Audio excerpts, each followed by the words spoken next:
If you're starting nursing school this year, first of all, congratulations to you for getting in. It's a huge decision and big commitment. I remember feeling so excited when I received my first offers, and I'd really like to make this video to help you guys prepare for that start in September time. It's totally normal to feel slightly overwhelmed. These are the things that I would focus on if I were to start nursing school again. This will be what you genuinely need to do and prepare for before you start in September. Number one is ensuring that you fully understand what nursing school is. There are so many students every year in each cohort that come into nursing school with one idea and they walk away completely shocked and confused because it's not what they originally expected. For example, I knew someone who I befriended in my first year, and she was really not enjoying the course, particularly the placement aspect of the course. She was able to transfer over to biomed because that was better suited her needs. Nursing school is not just a traditional university degree. In fact, it's the complete opposite. It's more than just your training, your lectures, your exams. It's also clinical training that you will have in the hospital, in a community environment, in different medical settings. Through the 3 years or 4 years, depending on where you're studying, you are working towards that registration with the Nursing and Midwifery Council, also known as the NMC. In the UK, the degree is roughly 50% theory and then 50% placement. Much of your learning will be done on placement. You'll be trained in different clinical skills by the university, which will then enable you to go out into clinical practice and use those skills as long as you've had the appropriate university training. So make sure before you start this degree that you are prepared and you understand that the placement commitment means 12-hour shifts. It can mean night shifts. By the end of your degree, you will have to work a different range of shift patterns, so that will include night shifts. It'll mean lots of early morning starts. So typically, depending on a department, I've had placements where I start at 7:30 a.m., which may mean you need to adjust your commute time and really work out how that's going to work. By figuring out your different placement potential allocations, you'll be better be able to prepare. Nursing definitely has much shorter holidays and time off than many other degrees. At my university, we don't actually have reading weeks, so you don't get that extra time off because the course is so heavy and comprehensive that we need that time to be in lectures and clinical skills labs to make sure that all the work is done. You have to remember that this isn't the typical uni experience. I think at times it's very easy to underestimate how physically demanding and emotionally challenging a nursing degree is, but it is at the same time very rewarding. My second point is what you should revise before starting nursing school. I don't think that there's necessarily any intensive pre-study that you need to do before you start in September, as most of the content will be gone over throughout the years. But having that basic foundation of anatomy and physiology is extremely helpful and will give you a great advantage over other students. So if, for example, you had time this summer to dedicate to extra revision and prep for nursing school, I would really recommend exposing yourself to human anatomy, trying to understand the vital organs, their function, how they work. For example, do you understand how blood flows through the heart? So that's kind of going back to GCSE biology, memorizing those anatomical points, because later on they will come up, and if you've already gone over it before, you would have laid those foundations of anatomical knowledge and you'll be able to build up really strongly from there. But please don't worry, you don't need to know this in complete detail.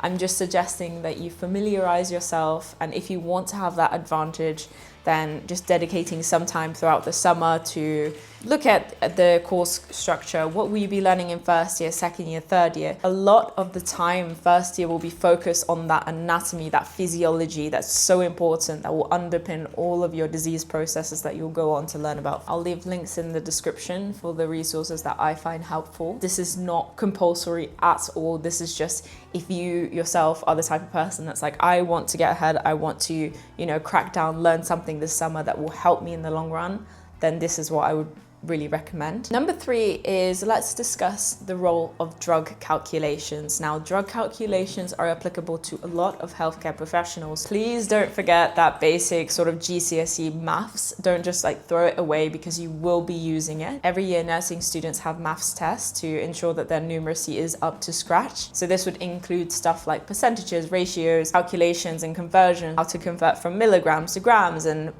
all of these important measurements that you'll need to know. Please don't worry, each university provides you the resources to prepare for those exams, so you're not going to go in blinded by Pythagoras' theorem, for example. That's not going to happen. You'll be informed prior to your exams, but going into this degree, it's not something that I actually was aware of. I had no idea that, we would be doing numeracy tests every year, which, it's not a huge source of sort of contention for me, but it's really nice just for you guys to know as you're going into that, so you can kind of mentally prepare. Number 4 is preparing yourself physically. Nursing school is extremely demanding and it will occupy much of your time. If you're currently the type of person that has a completely out of whack sleeping schedule, don't worry, I've been there.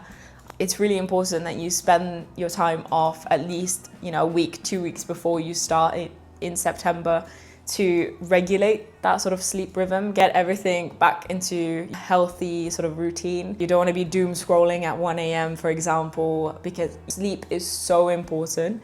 And you'll realize that even more so as you go along in your degree and as soon as you start placements. It's such this valuable asset that a lot of us don't unfortunately get enough of. When you go into placement, you'll probably be waking up at 5 a.m. every day, and you probably won't be in the best mood every single day. That's why it's so important to really develop this system that works for you and to become organized and have a good sleep schedule, even if it's, okay, today I will be in bed at 10 and I will turn off all my devices at 11 so I can sleep at midnight, even if it's sort of late like that, because I want to wake up at 8 or 7 or something like that. Just something doable. Research supports the fact that the more you're able to get your body into a regular sleep rhythm, you have better health outcomes, better attention, better focus, which will benefit you so much when it comes to studying, revision, and cracking down on all your exams. Another thing I'd like to highlight in this section is that it's not just about sleep, it's also about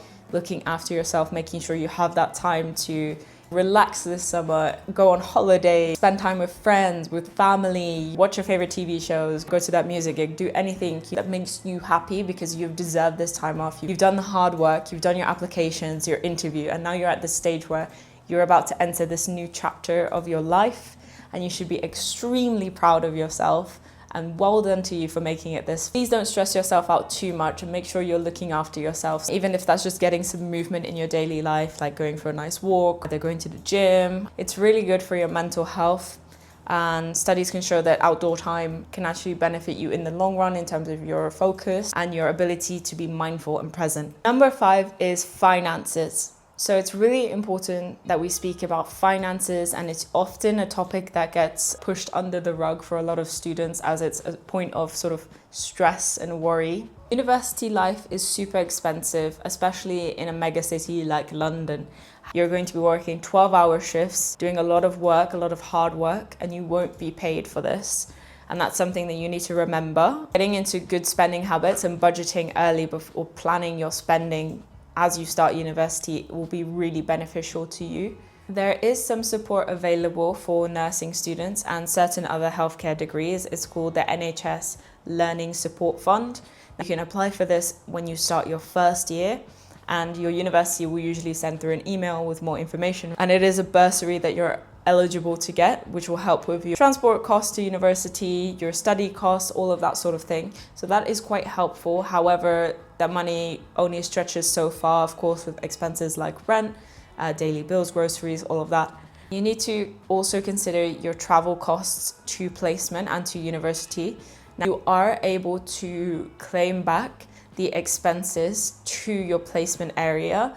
However, it will be only the difference. So say, for example, it cost me £6 to go to my uni campus, but it cost me £8 to go to placement. They'll give you the £2 difference. So there is still an added travel cost that you need to keep in mind. A lot of students I know will be using monthly rail cards. Make sure you have applied for your student Oyster card and linked it to your rail card if you have one, because you can get off-peak discounts. When you're doing placements, you won't be able to work.